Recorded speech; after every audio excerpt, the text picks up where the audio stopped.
हाय बच्चों, आज एक बार फिर मैं आप लोगों के लिए एक बहुत ही शानदार टॉपिक लेकर के आया हूँ, जिरंड एंड पार्टिसिपल। बहुत ही ज़्यादा इम्पोर्टेंट ये टॉपिक है सभी बच्चों के लिए। तो लीजिए, इसको मैं समझाने की कोशिश करता हूँ, थोड़ा प्रैक्टिस पर डिपेंड करेगा।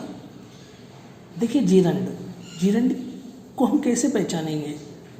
जिरंड को पहचानने का सबसे अच्छा तरीका है वर्ब प्लस आईएनजी। इसका जो फॉर्म मिलेगा वो हमेशा वर्ब प्लस आईएनजी में मिलेगा। और जो एक इम्पोर्टेंट लाइन मैंने नीचे लिखी है, इस लाइन को तो आप याद ही कर लीजिएगा। Gerund acts as noun. Gerund हमेशा नाउन के रूप में कार्य करती है। This is very important line. Gerund acts as noun. Gerund हमेशा एक नाउन के रूप में कार्य करती है। नाउन का जो मीनिंग है वो मैं आपको पहले ही समझा चुका, पहले टॉपिक जब मैंने लिया था नाउन, उसके बारे में। इसके बाद मैंने नीचे लिखा हुआ है subject and object. Gerund subject के रूप में भी आ सकता है और ऑब्जेक्ट के रूप में भी आ सकता है किसी एक वाक्य के अंदर।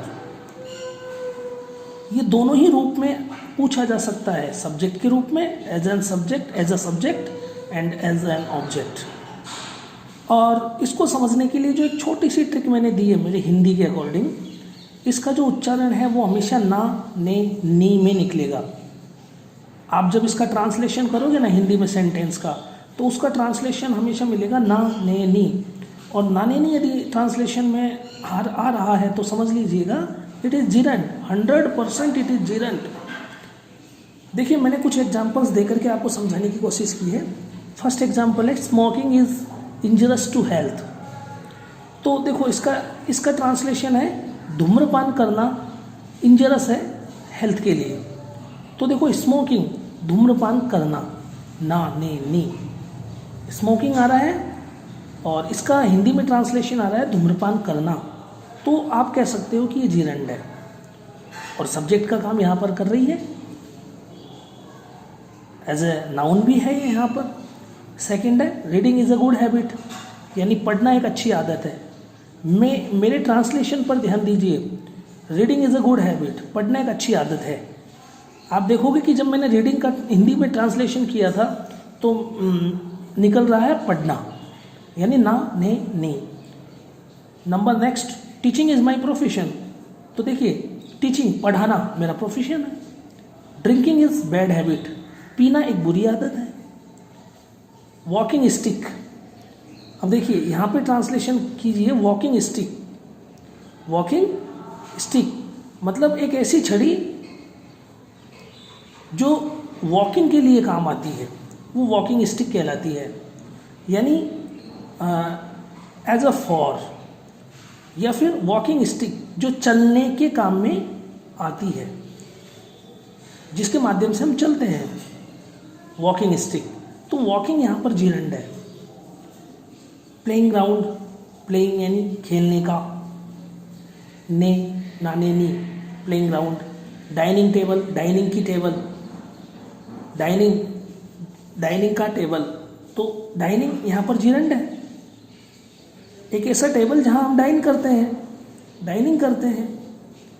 आई एंजॉय स्विमिंग, मुझे तैरना पसंद है, नाने, नी, स्विमिंग। अब यहाँ पर देखिए ये जिरंड है, बट काई के रूप में है, ऑब्जेक्ट के रूप में। अब से पहले हर जगह सब्जेक्ट के रूप में आ रहा था, यहाँ पर ऑब्जेक्ट के रूप में आया है ना, ये जिरंड है। नाउन ही, जिरंड हमेशा नाउन का ही काम करती है। याद रखिए, इंपॉर्टेंट बिंदु है ये कि जिरंड काम हमेशा नाउन का ही करती है। अब हो सकता है वो सब्जेक्ट के रूप में आ रही हो। अब यहाँ पर इस सेंटेंस के अंदर सब्जेक्ट तो आई है ना, तो ऑब्जेक्ट कौन होगा? स्विमिंग। आई लव डांसिंग, अब देखिए यहाँ पर I love dancing, I subject है, लव डांसिंग, मुझे डांसिंग अच्छा लगता है, डांस करना, तो ये जिरंड हो गया। अपना जो मेन टॉपिक है वो ये पहचान करना है कि जिरंड को हम कैसे पहचानेंगे और पार्टिसिपल को कैसे पहचानेंगे। मैं अभी सिर्फ जिरंड की बात कर रहा हूँ, तो आपका ध्यान भी सिर्फ जिरंड पर ही होना चाहिए। ही डिसलाइक, ही डिसलाइक, ही डिसलाइक, डिसलाइक्ड कर देते हैं इसको, नहीं, या फिर डिसलाइक्स कर देते हैं।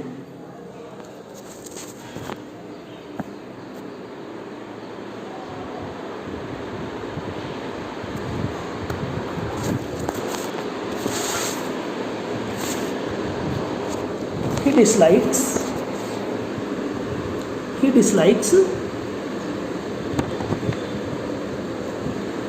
my singing, उसे मेरा सिंगिंग पसंद नहीं है।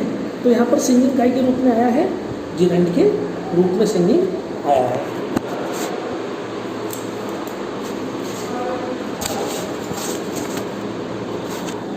इसके बाद देखिएगा, ही डिसलाइक्स माई सिंगिंग, उसे मेरा सिंगिंग करना बिल्कुल भी पसंद नहीं है।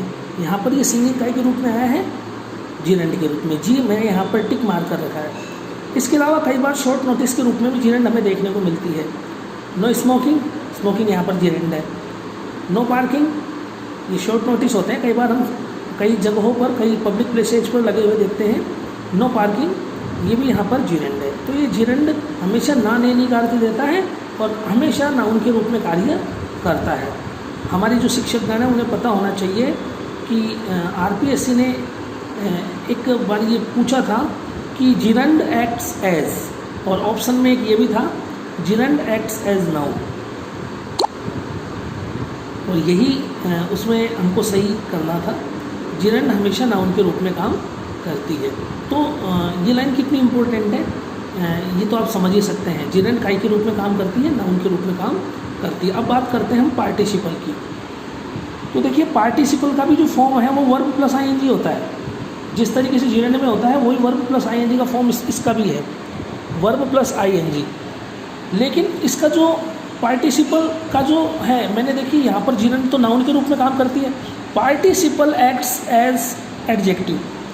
एडजेक्टिव ये एडजेक्टिव के रूप में कार्य करती है। पार्टिसिपल हमेशा एडजेक्टिव के रूप में काम करती है। और इसका जो उच्चारण है हिंदी में, जो मैंने आपको बताया एक ट्रिकी मीडियम लेकर के, कि इसका हमेशा जो उच्चारण निकलेगा वो निकलेगा ता ते ती में, जबकि जिरेंड का निकलता है ना ने नी में। जैसे ए फ्लाइंग बर्ड, अब इसको आप ऐसे नहीं कह सकते, तैरना हुआ पक्षी नहीं कह सकते, या फिर उड़ना हुआ पक्षी नहीं कह सकते। इसको हम बोलेंगे ए फ्लाइंग बर्ड, एक उड़ता हुआ पक्षी।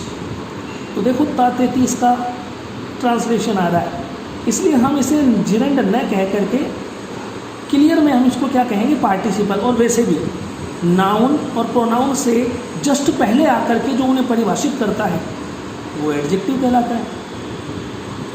तो एडजेक्टिव हो गया, इसका मतलब पार्टिसिपल हो गया, क्योंकि पार्टिसिपल ही एडजेक्टिव है। पार्टिसिपल हमेशा का काम करते हैं एडजेक्टिव का। बर्ड नाउन है, नाउन से पहले फ्लाइंग आ रहा है, फ्लाइंग बर्ड की विशेषता बता रहा है। बर्ड कौन सा है, उड़ता हुआ, तातेती। और यहाँ पर हम इसको टिक मार करेंगे, हम यहाँ पर राइट डाउन करेंगे, नोट डाउन करेंगे, काय के रूप में, पार्टिसिपल के रूप में। रनिंग हॉर्स, दौड़ता हुआ हॉर्स, घोड़ा।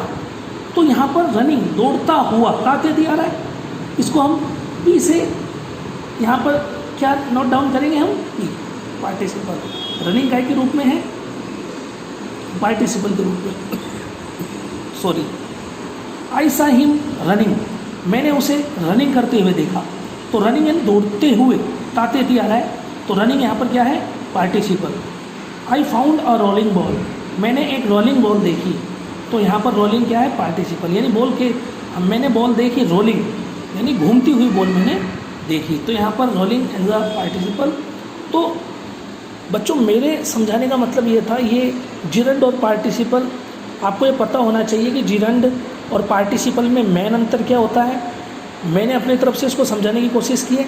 अब कई एग्जाम्पल जो आपके सामने आते हैं अचानक, तो उन्हें देख करके पहले आप उसका ट्रांसलेशन कीजिए। अगर उसका ट्रांसलेशन नाने नी में निकलता है, फॉर्म दोनों का वही है, वर्ब में आईएनजी, वर्ब में आईएनजी, लेकिन आप एक बार उसका ट्रांसलेशन करके देखिए। ट्रांसलेशन में यदि नाने नी निकल रहा है तो समझ जाइए जिरेंड है, और यदि तातेती में अगर उसका ट्रांसलेशन आ रहा है तो समझ जाइए वो पार्टिसिपल है। और वैसे भी दोनों में अंतर है, जिरेंड हमेशा नाउन का काम करती है, पार्टिसिपल हमेशा एडजेक्टिव का काम करती है। ये हमेशा विशेषता बताती है। विशेषता कौन बताता है, विशेषण कौन होता है, हिंदी में हमने कई बार पढ़ा है। विशेषण वो होता है दैट डिफाइंस नाउन और प्रोनाउन, जो संज्ञा तथा सर्वनाम को परिभाषित करे वही एडजेक्टिव होता है, और एडजेक्टिव वही पार्टिसिपल होता है। धन्यवाद।